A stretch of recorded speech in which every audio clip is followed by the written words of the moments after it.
Brews and Banter. Hey, Frank. Hey, Roman. How's it going? I'm doing great. I'm excited. We have a fun guest today. Snakes, introduce yourself. What's up, everyone? I'm Snake, the Bigfoot hunter, and I'm pretty famous for finding a dead Bigfoot body in Adirondack Park, and happy to be here and share some time with you guys. Yeah, we tried to connect. I know you were at the New York State Fair, so I think I didn't see it until shortly before that started. But I was trying to see if we could connect before that to have you on before the show, but it didn't work. But Dak, right? Dak is the Bigfoot's name. Dak, yeah. Dak the for, specimen for Adirondack. I'm nervous now because I go to Adirondacks a lot. Yeah. Well, you should be really careful about that. And Roman has as much hair, right? Yeah. On his back. Roman, maybe on his back, yeah. On my back. So yeah, let's get into it. So, to just get everybody up to speed here, you found, I guess, even a carcass, right? A Bigfoot carcass. Yeah. So this body was found west of Old Forge, just south of Moose River Plains mountain area, and a lot of people who kind of like hunt for Bigfoot or think about where a Bigfoot could live, would typically think like high in the mountains or further deep in the forest. And this creature was found kind of in a swampy plains area.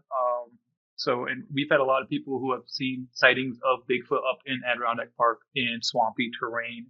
So we think they do go close to water sources, and that's where I found mine. I've hunted at Moose River Plains. I've camped there, yeah, like stayed there for four nights. Just roughing it with probably your relative. 10. Yeah, maybe maybe we're related. Nate, give us a little background about yourself and how did this whole thing started. How'd you get into it? Yeah, were you hunting for Bigfoot, or this came up on like an accident? You were hiking and you came across it. No. So I started kind of getting invested in Bigfoot right around the same time, like my marriage started falling apart, my first marriage, and it kind of became a really big kind of escape for me, and a way to kind of connect with people online and to meet up with people and to go hiking, doing adventuring. And to be honest, that was kind of just a way to build community and have a similar topic. I didn't really think anything of Bigfoot or take it really seriously until about 7 years ago when I was with a friend who he was an audio expert, and he actually right now is capturing audio in Costa Rica of the jungle, and he'll take that audio and bring it to these hippie retreats where people can do ayahuasca and stuff, and they'll play the sound of the jungle. I guess you know what I mean. It's like ambiance. Yeah. So he's like an expert at this audio. He's been doing it for years. So we went up into Adirondack Park, more close towards the Vermont area, and we were shooting audio out into the woods up there, and we were getting fucked up, to be honest with you, and we were drinking, partying, and he was shooting audio, and I was just kind of having a gas at it, and we started getting howls coming back at us. Okay, so this was probably around 1 a.m, I would imagine. He kept on sending the howls, and we slowly started getting these howls coming back, and he's all excited about it, and I'm amped up, and it starts becoming a little more and more daunting and scary, actually, because he wanted to capture the sound. We think the sounds are getting closer, and as you can imagine, it starts becoming more and more terrifying. So we basically felt like this creature had come somewhat close to our camp. I'm telling my friends, shut down the sound, and I'm throwing logs on the fire to kind of build up our presence there. And there was an absolute stench that kind of hovered around that area for quite a while. And eventually the sun started coming up and we were able to kind of evacuate that space. And we were planning on camping for 4 days straight, and we wound up just canceling at that point. I was like, I think we got what we came for, and that was enough for me, and got out of there. So that's kind of how I first started believing in Bigfoot. And it's been a wild ride. And since that point, I've done a bunch of other kind of trips, both with people and solo, and hadn't really seen anything. I had picked up greater kind of skill set of knowledge of like what to look for and which types of tracks, and kind of developed my own strategy on hunting Bigfoot, which is nothing like the idiots on the show Finding Bigfoot or a lot of the crap you see on TV. And I tell people this all the time, like hunting for Bigfoot is actually really freaking boring. Like you're not out there banging on logs. And the wood knocks, right? Yeah. I mean, the whole Bigfoot is a naturally elusive creature, and just going out in the woods and banging on stuff and putting up sex pheromones from a possum and things like that, it's not going to attract this creature. So typically, you go out and you look for bent branches or trees where the snow load wasn't no snow load, but the branches were broken pretty high up above where a bear or larger creature could be. There's bent branches too. There's trail indicators. So if you like go hiking and you like map your routes back, like some people like to leave a ribbon on a trail, there's Bigfoot that do that, and they just do it in more subtle ways. So you can hike for a while, and then you'll start noticing some bent branches that are kind of happening. And when you pause there, you can kind of start looking for markers where you can kind of track them along. Mm-hmm. So what are the signs that are indicators of a Bigfoot, but you can differentiate from a bear? So if you know how to hang like a bear trap, like or for your food, where like you put a sack up in the tree, similar to that, a bear won't be able to get to. I call them honeypots. Is basically where you want to leave something that would be super enticing to a Bigfoot, and there is no rhyme or reason to it. And I've had a lot of different people tell me all different things that they've left out for Bigfoots. Anything from baked yams to Twinkies to cupcakes, you name it. Bacon. You can put bacon up there. See, you build your own honeypot. So you put it up in the tree, or put it up in a high area. And I would do this regularly when I would go looking for Bigfoot. Is you find some area where you can see some bent branches or some potential footprints, maybe nearby some type of water source. That's where I would hang a honeypot up, and I would go away from to a distance from it and just kind of watch it. You do that for a day or two. Now, like I said, that doesn't make for good TV, but that's kind of what you do. kind of watch, wait, and you, I call it caveman camping. And it's basically, you don't really want to let your presence be known too much or disturb the environment. So less fire, the better. You call it caveman camping for that reason. You're not cooking things. You want to kind of be one with nature. Yeah. So, and for people listening and watching, you do have, we talked about the body found. You do have the body in your possession, and it was on display. So we can talk about that further. But I didn't know if people listening or watching would be like, well, yeah, great. Where's the body? Well, you actually do have one, and you've had testing. I think at Cornell. Yep, Cornell University. So you get DNA testing, which was a crazy process, as you can imagine. So that's a little further down. Yep. But when I found the body was in South Blues River, Plains Mountain, that area, and it was in a state of decomposition. So we think it was probably like within a week's time that I had stumbled upon it, and decomposition had set in, and it was a moist environment, and this thing smelled like hell. Worst smell I've ever smelled, and I vomited numerous times, and I had to kind of self-check myself, leave the body, come back, make sure that I wasn't hallucinating. I knew I hadn't done any drugs, but maybe it was a flashback from a decade ago, and but it was there, and that's when I really had to kind of check myself, because my first instincts was to kind of like, maybe I should call a park ranger, maybe I should call police. And all of the conspiracy theories and movies and twisted plot lines kind of ran through my head, and I decided I'm going to call my friends, and we're going to get the body out of there. So I wound up calling a friend of mine who actually has he's in a marijuana industry up in Adirondack area, and he also is a hunter and taxidermist. So I knew he would keep his mouth shut basically, and this was right up his alley. So I got him and a couple friends to come with me back out there, and I had told them that I had killed a bear and needed help. So as we got closer to the body, I did tell them that we're about to, like, don't be running out of the woods. Like, you're going to smell something. I need your help on this project. And, kudos to them. They helped me. And we basically, had told them to bring 2 tarps, and we layered the tarps down, and we had to drag the body, out of the woods, which was a horrible, endeavor.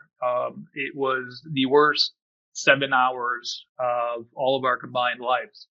Lots of puking, dehydration, smelled like hell. And then we got it into his truck and drove it up to his place. And that's where we kind of assessed the situation and figured out how to save as much as we could. So that's where we had the taxidermy process, which was equally, if not worse, than just trying to transport this thing. So that's I've been trying to figure out how to pull this all together into a concise presentation for you. But if you can imagine cutting open a giant body that's hairy and decomposing, it was all of that and more. Very disgusting. So this is 8 foot tall, 300-pound animal, something like this. Yeah, we estimate that that's what it was when it was at full capacity. When we got it, it was in state decomposition, and then we had to remove the internal organs and kind of skin it, and we had to put polymers and stuff on the skin to make it semi-elastic still, so we could stitch it back together. We did harvest which was on display. We harvested a reproductive bone, which is an anomaly that we found in the Bigfoot. And so this bone, we believe, like bone is that what you're talking about? Yeah. The Bigfoot's got a bone like a serious bone. It's an 8-inch long bone that's inside of its actual penis. Oh, that little thing. Well, that's 8 inches, but then there's the flesh. So this bone, if you look on a baculum, I call it a baculum. Mm-hmm. The baculum exists in polar bears and other mammals, and a lot of these mammals that existed do not procreate for like a family. They make love and they don't make love. Sorry, they fuck and they rape their fucking prey, and then they move on. And this is what we believe is part of why we don't see a lot of Bigfoot is they don't maintain a family unit. Okay. They procreate, in a very aggressive way and go their separate ways. So that is the anomaly we found in this body.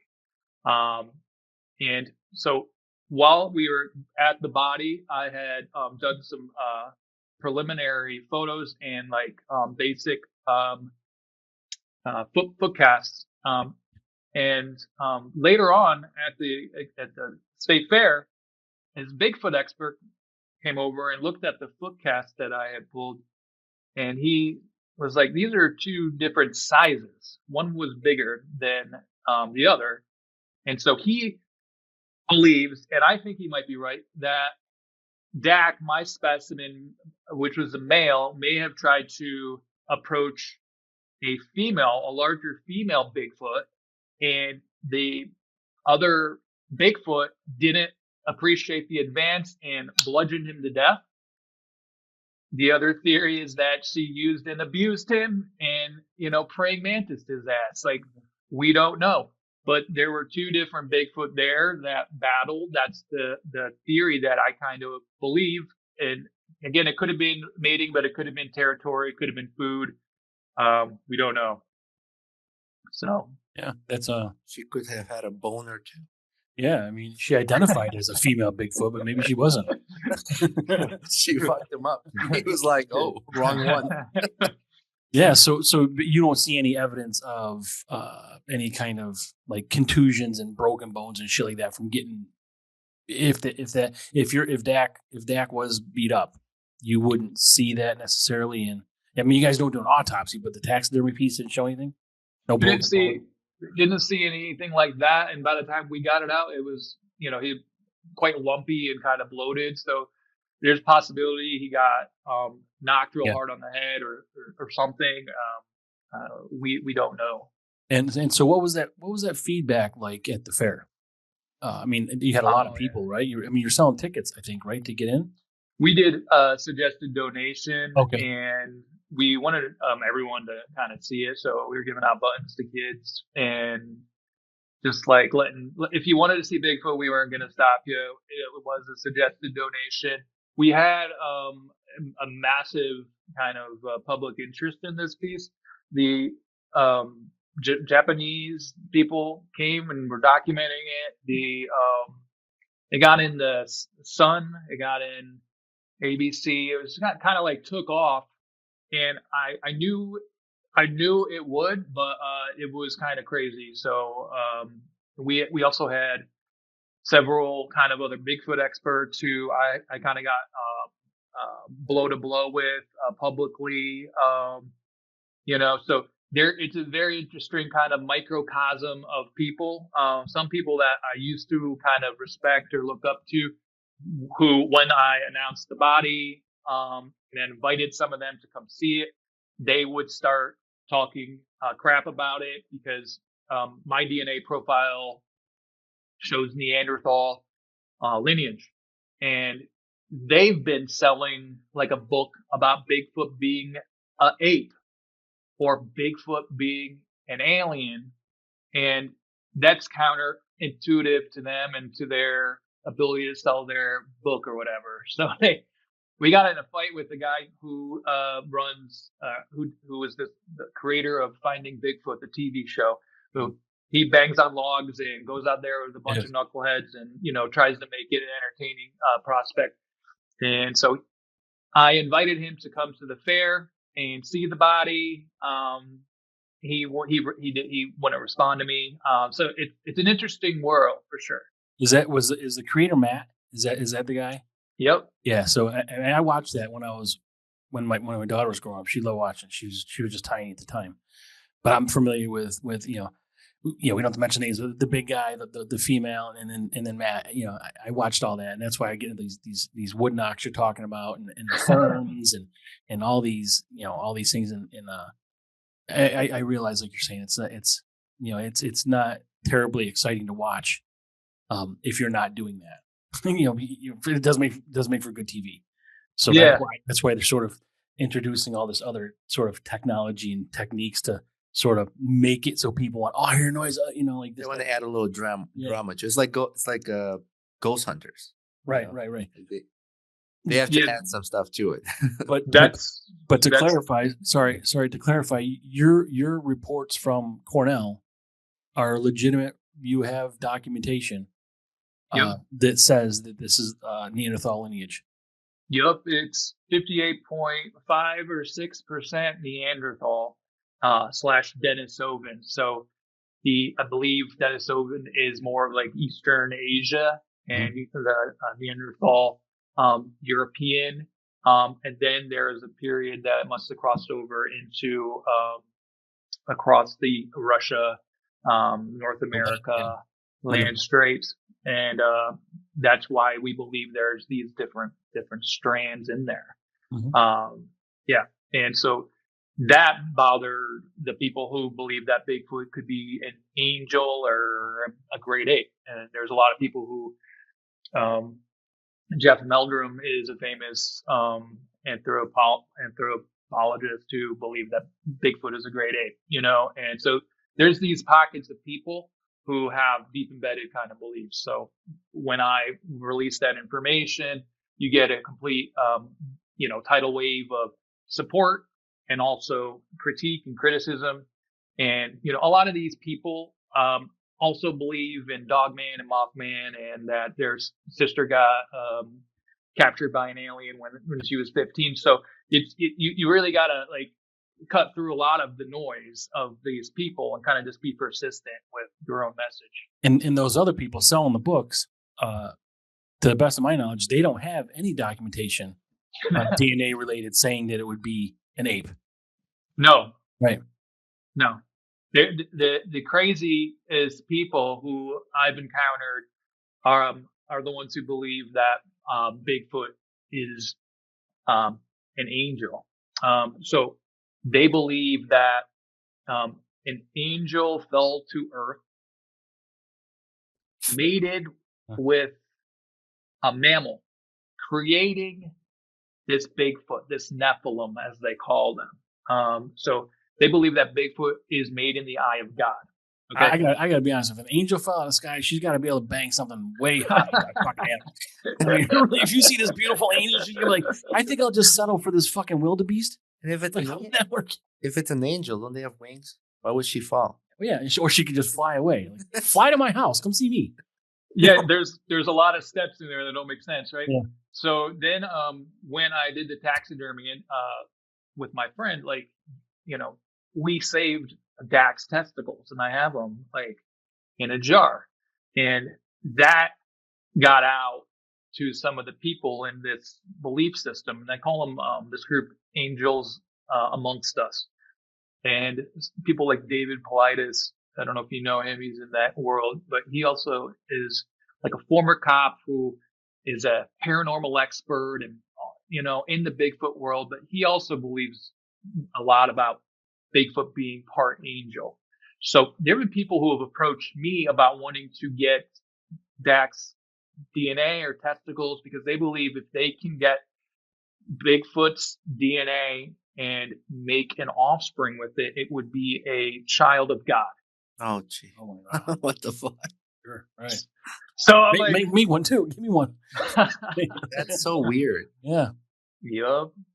That's like who would carry that child? Well, you can make like a Bigfoot mammoth because didn't they cloned a woolly mammoth? Yeah. So you could do this with Bigfoot. I don't know if it's been done yet.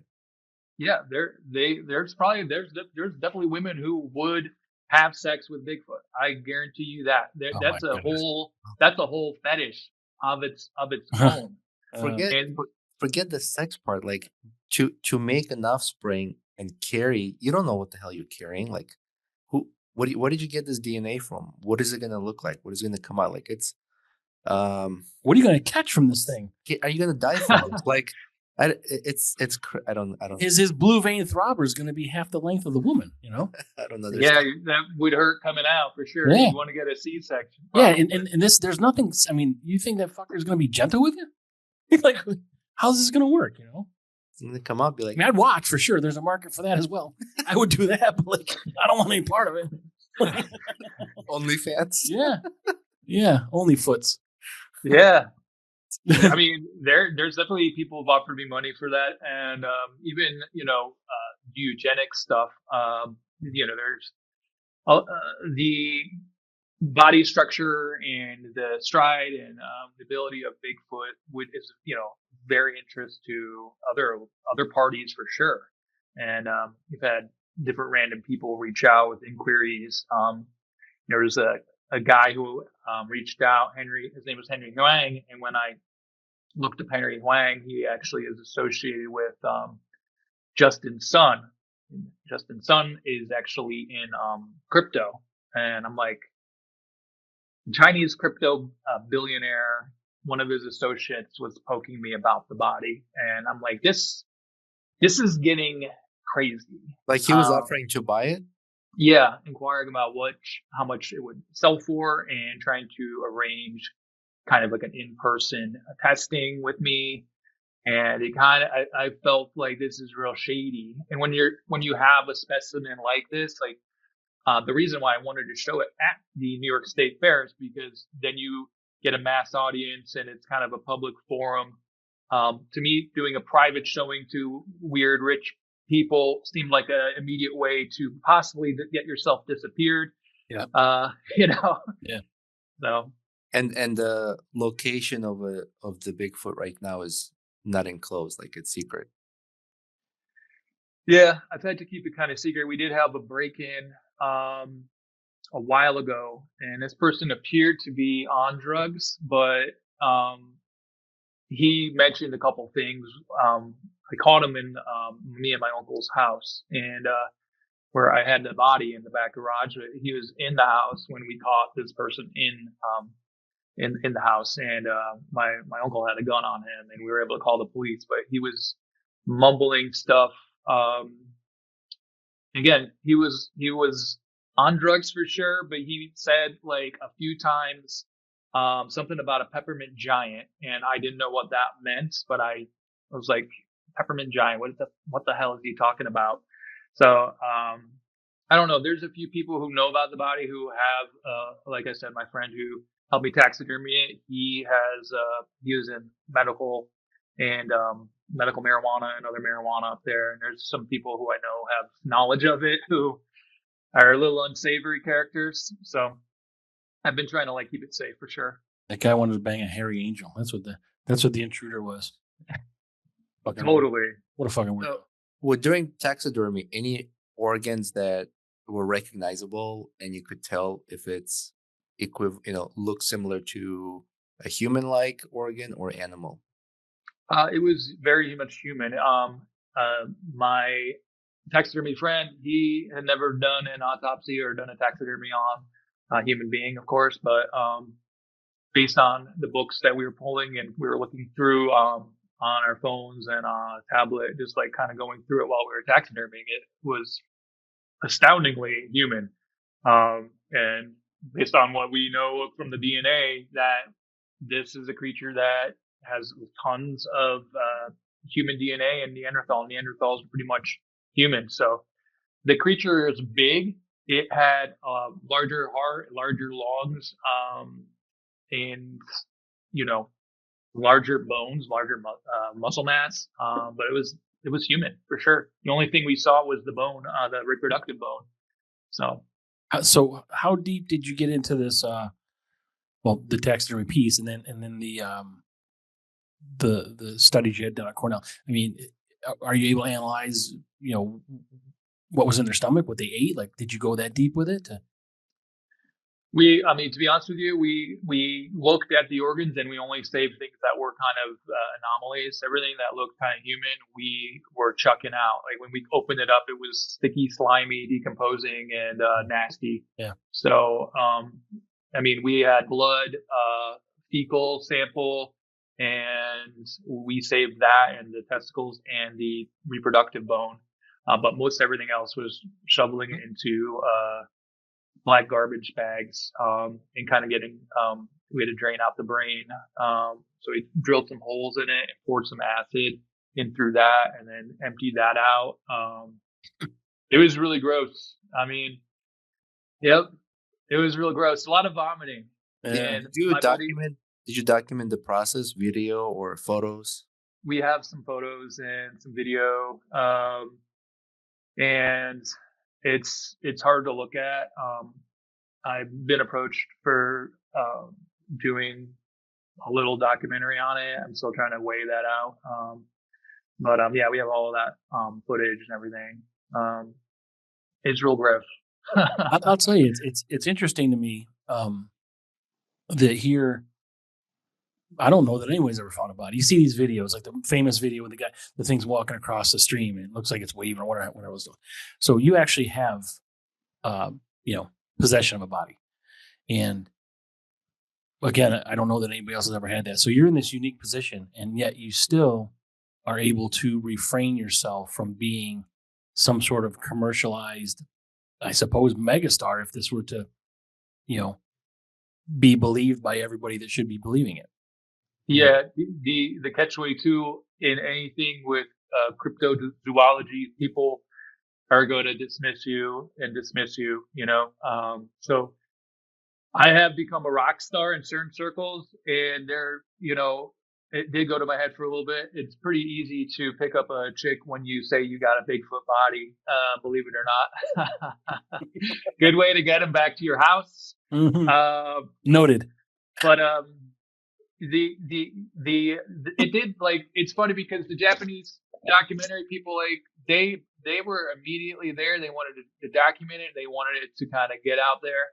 And we've seen in the U.S., like, it took decades of people talking about UFOs before now the government's kind of agreeing that this is happening. This is a real phenomena. So I'm in a troubled arena of there's so much crap out there, and there's a lot of people online who are just bullshitters who, never go in the woods or claim they're experts.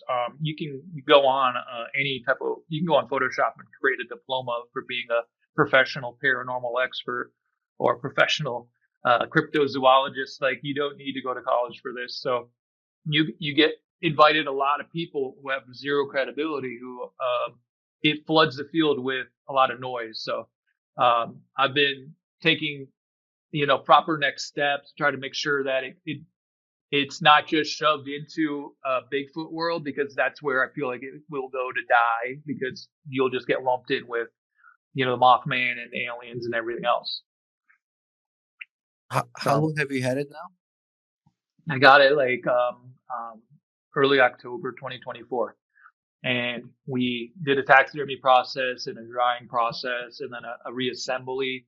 And at that point, I applied for the state fair and was able to show it in 2025 in August, which was, shout out state fair.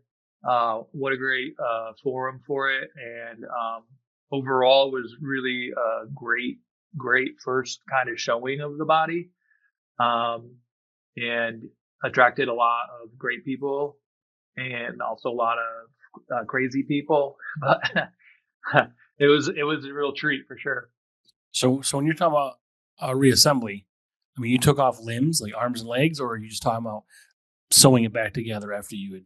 Yeah. Okay. So sewing it back together, like, you do have to remove anything that can decompose. So you are left with kind of a skeletal and skin, and you kind of have to build it back together. And you have foam inserts and things that you kind of like filler that you kind of put in there. We try to reconstruct the actual body, and things like the hands and the face. These are like real delicate because they're more exposed, and so we've had to put polymers and like almost like not quite Vaselines, but things like that. Moisturizer or something.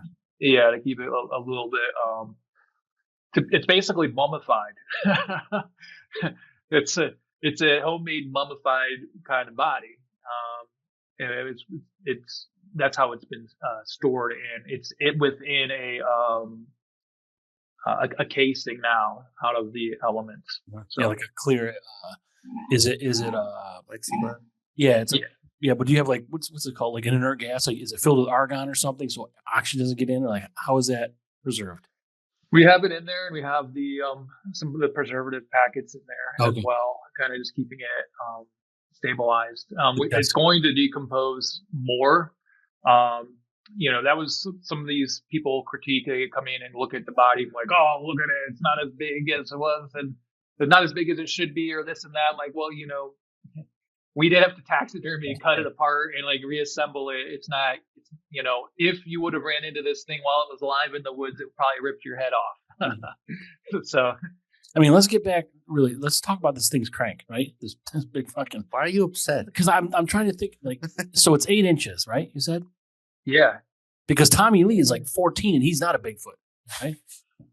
Tommy Lee's okay. So Tommy Lee's penis is probably not 8 inches flaccid.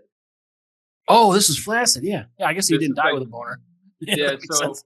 You got to think, if it's 8 inches, that's just the bone, and then there's the flesh and everything else around it.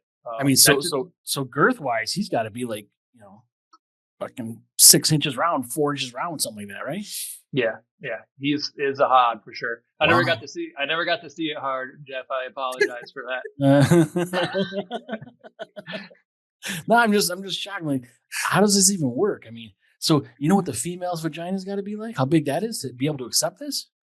I can't imagine. I mean, But I think it'd be really cool to find like a baby Bigfoot. Like, I mean, they're probably born at like fucking 80 pounds or some bullshit, right? If they don't stay together like families, they just Right. reproduce and separate. You'll probably never catch them fucking together. Well, no, I'm not. Again, there'd be a market for that as well. But I'm talking about actually finding a baby one. Like, like what if it's like, like if you had like a little, 1 week old baby Bigfoot? How Yeah, cool but would I that be? think it will probably be with its mother because they're still, what's the word? Like motherly Nurturing? instinct, I guess, nurturing. Yeah, like it's still gonna take care of it before it goes off on its own. Yeah, so there's probably never. I mean, you've smelled the Bigfoot when you were first starting off and it was around you, and so no one's really seen a live one. I mean, there's people claim claim, to, right? Yeah, and I mean, going to the a baby Show your Bigfoot. beer. Don't hide your beer. Show it. Be proud. There you go. Cheers. Yeah. Cheers, guys. There's a lot of people who told me personal stories of their experience with Bigfoot. This one woman did say that she was an older lady. She said that back in like the 80s, she had gone into the woods with her partner at the time, her fiance, and they had been walking down this trail. And they came across what appeared to be like a person, a childish like person covered in hair. And the woman's partner approached this creature, and the woman said she told him not to go near it, and the guy started engaging with this young Bigfoot, and then the mother burst through the woods and ripped the guy in half. And she was telling me this straight face.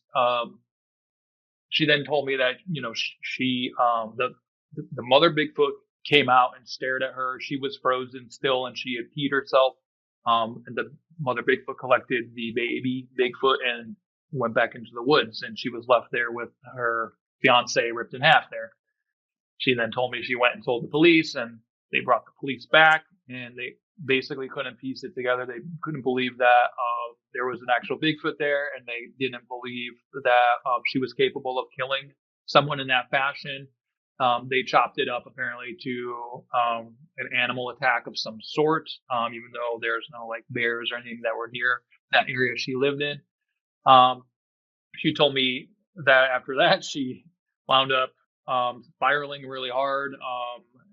Her fiance's husband accused her of some type of evil murder. She started, using drugs and had a really rough go of it for like a decade. And it's something that she doesn't like talking about. And again, you could probably find a lot of holes in that story, and the Lord only knows. But these people tell me these stories. I hear a lot of stories like that all the time. But in regards to just Adirondack Park specific, there's like several credible people who have told me stories. Especially one that stood out to me was a former drill sergeant up at Fort Drum. He told me that he had taken out some cadets on a training mission where they were to go basically on a hike, establish a camp, and establish a perimeter, and then hike back the next day, some training mission. And that night, while they're setting up camp, they were nearby a swampy area, and this howls and noise started coming from the swampy area, and everyone starts freaking out. They don't know what it is. And then boulders and rocks start getting thrown at these people. And it was already dark. They really had to set up the camp properly. They didn't really have a fire going, so they had to kind of hustle, kind of retreat, and kind of build fire, and defended themselves all night long against this unknown creature beast from the swamp. And he told me he had not really shared that story. He didn't really want to go on a camera. I did interview a couple people about their stories. He didn't want to go on camera still. He said he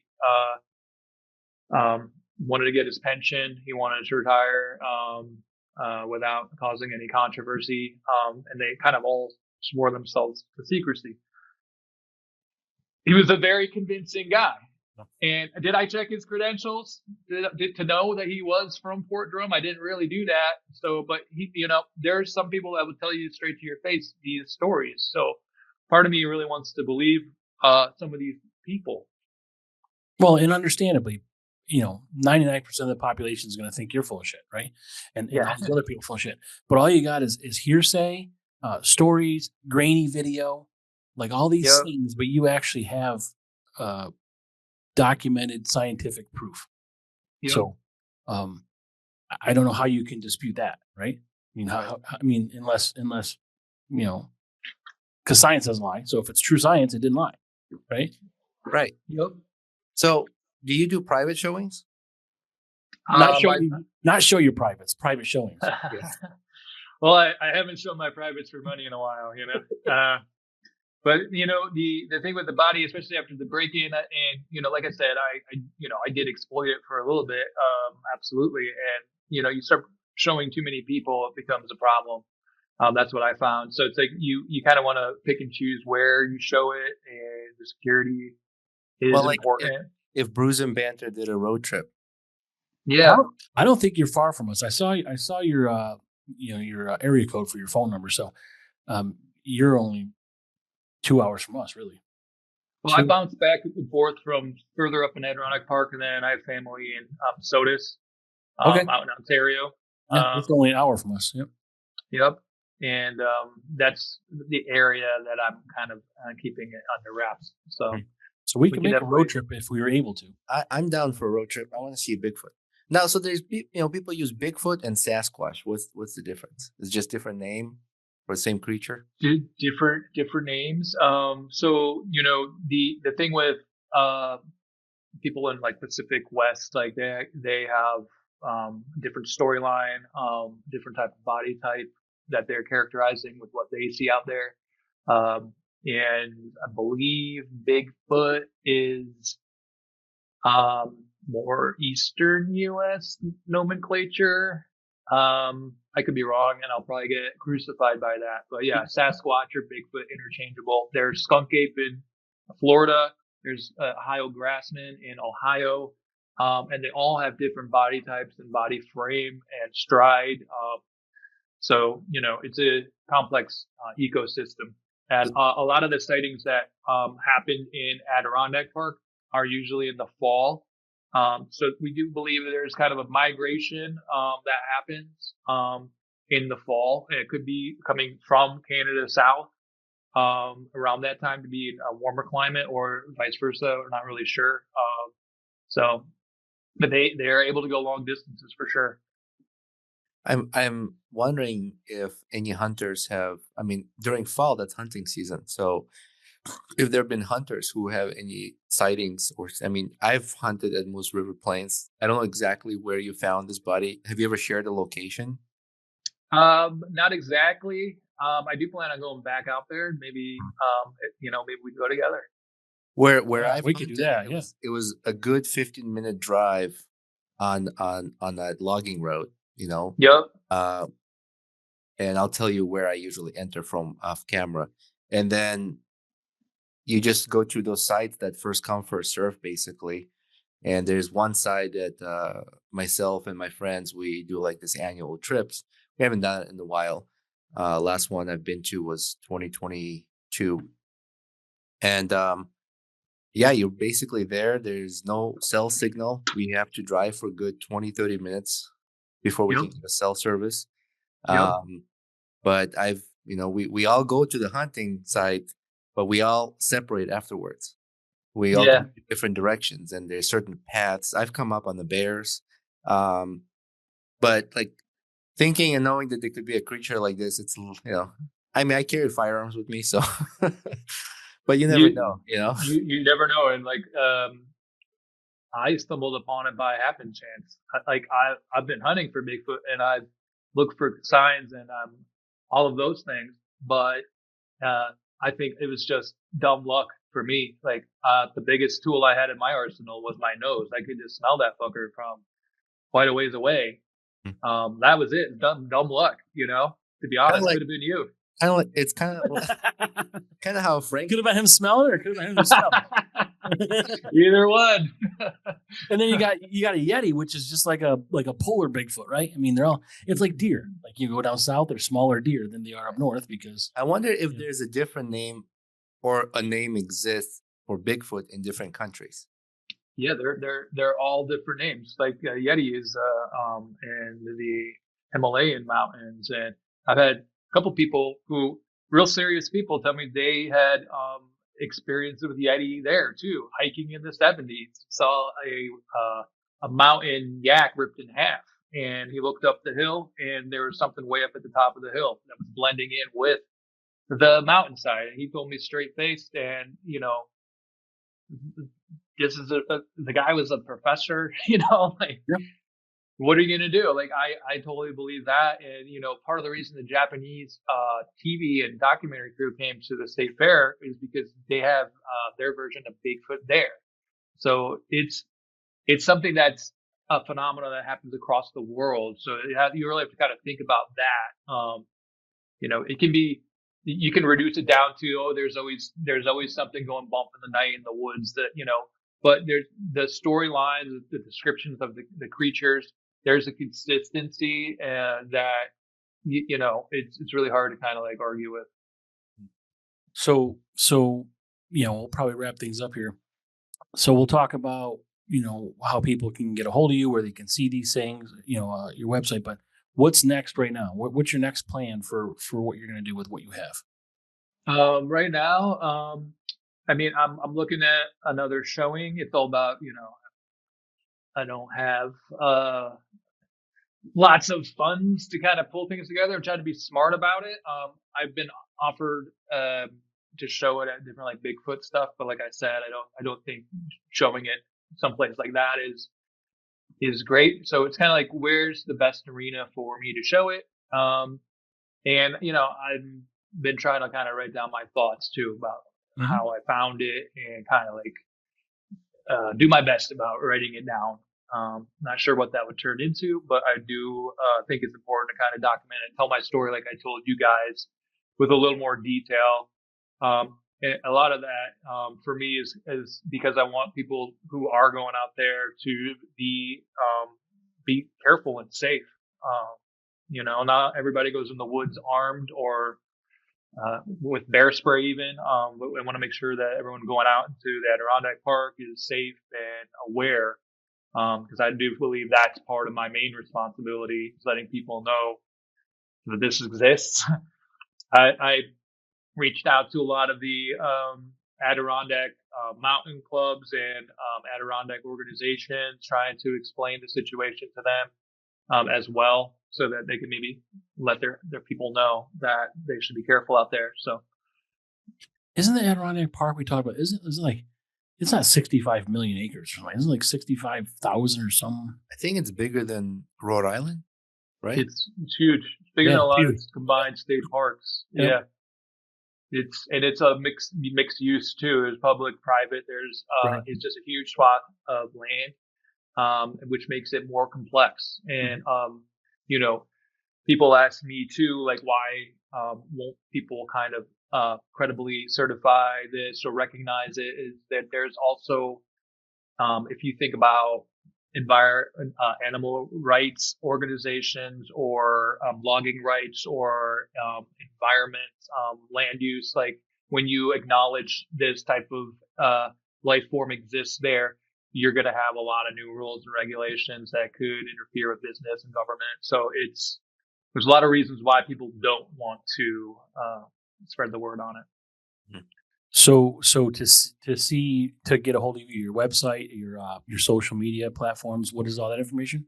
Yep, I'm at bigfootsremains.com. And lately I've been taking people's submissions. So if you have a Bigfoot story in the area, we're tracking those. And then on Instagram at bigfootsremains. And that's where we're announcing things and telling stories and talking to people. And so it's Bigfoots with an S remains. Yep. Okay. Yep. And Snake, what's the price on it? Oh boy,